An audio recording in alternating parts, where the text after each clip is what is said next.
Welcome to Worldview with Captain Kurt. In this episode, I'm in Italy. This is Cinque Terre. Along the Italian coast, there are 5 little towns nestled at the bottom of these mountains, right by the water. These towns have been here for 1,000 years. I'm starting in Rio Maggiore. In the Middle Ages, pirates would raid these towns to kidnap people and hold them for ransom.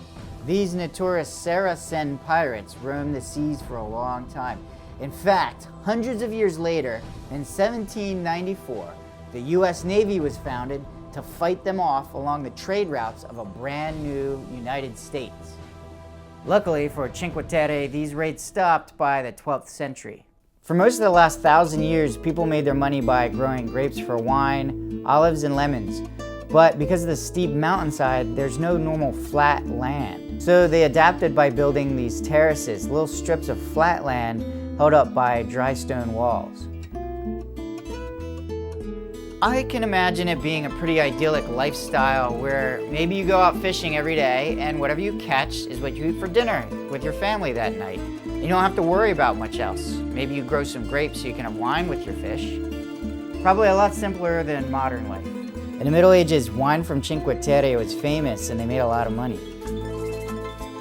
When the railroad was built in the 1870s, Cinque Terre changed. The outside world could get in and people in town could get out and explore the rest of the world. This disruption of the traditional lifestyle actually hurt the economy in some ways. People didn't stick around to grow food and make wine. But then, a new industry popped up that made more money than the town had ever made: tourism. With the train, tourists can get to Cinque Terre easily and it's getting pretty popular.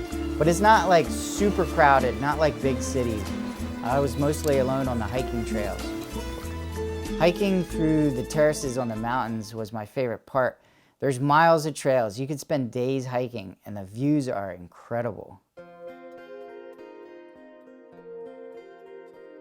I'm hiking from Rio Maggiore to Manarola over the ridge. Parts of the trail go right along the top. Tourism is by far the largest industry in all 5 towns by now, and the economies depend on it.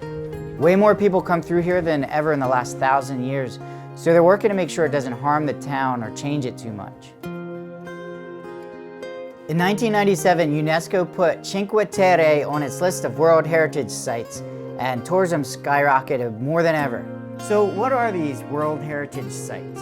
If you think of the world as a giant living museum, each World Heritage Site would be like a real-world exhibit showing off something special about our planet. It's the only planet we've got, so the goal is to protect these places. Cinque Terre got on the list for a number of reasons. Mostly, I think it's how beautiful and unusual it is, showing how humans adapted to the difficult environment. It's a perfect illustration of a traditional way of life that lasted for 1,000 years. I like to think of how cool it would be if Cinque Terre was still around in 1,000 years and looked kind of the same. I think the dynamic of Cinque Terre is really fascinating to experience. Now you know the story to these idyllic hills. I'm Captain Kurt. I'll see you next time. Special thanks to Allianz Global Assistance for sponsoring this video.